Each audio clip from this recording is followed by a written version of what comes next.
Century पार कर चुके हैं। लगातार कीमतें बढ़ रही हैं, चाहे रसोई गैस की हो, चाहे सीएनजी की हो। इस पे किसी भी तरह का अंकुश लगाने का काम सरकार नहीं कर रही है। पूरी दुनिया में 70% से ज्यादा कहीं भी टैक्स पेट्रोलियम प्रोडक्ट पे नहीं।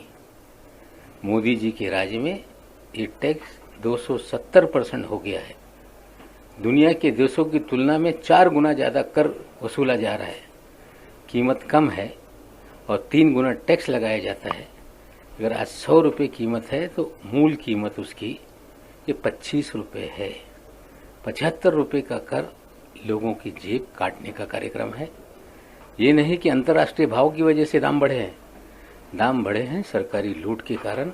हमें लगता है जनता, इनको लग रहा होगा कि इसको लेकर कोई बात नहीं कर रही है। निश्चित रूप से समय आने पे जनता इन्हें जवाब देगी। अमित शाह जी अपने कश्मीर के दौरे पे उन्होंने बयान दिया है, वो कश्मीर के नौजवानों के साथ दोस्ताना ताल्लुकात रखना चाहते हैं। जिस तरह से वो बोल रहे हैं, अगर वो माहौल बन जाए तो देश हित में होगा। देखते हैं 70 साल से स्टेटस को लेके, स्पेशल स्टेटस को लेके कहते रहे कि इसके कारण हालात बिगड़े हैं। 2 साल से हटाया गया।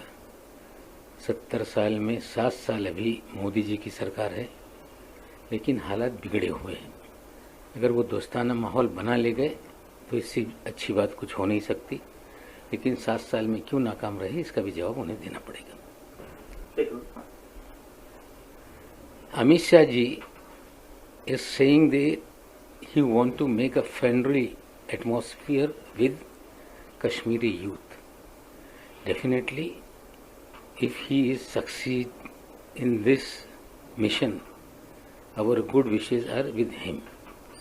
The way RSS and BJP, Sangh Parivar, were saying that due to special status of Kashmir, the situation is worsened. Since 2 years, the status has been withdrawn.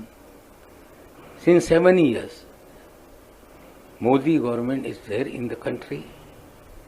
Why don't they succeed to control the terrorism? We are hopeful. If we want to make a friendly atmosphere in state of Jammu and Kashmir, our good wishes are with him. आज भारत पाकिस्तान की match Dubai में हो रही है। कल तक Bharatiya Janata party ये कहती रही कि बातचीत और आतंकवाद साथ में नहीं चल सकते। तो आतंकवाद का खेल और क्रिकेट का खेल साथ में चल सकता है, इसका जवाब बीजेपी को देना पड़ेगा। देश के गृह मंत्री, प्रधानमंत्री आज तक ये कहते आए, जब जब इस तरह के खेल हुए कि ये गलत है।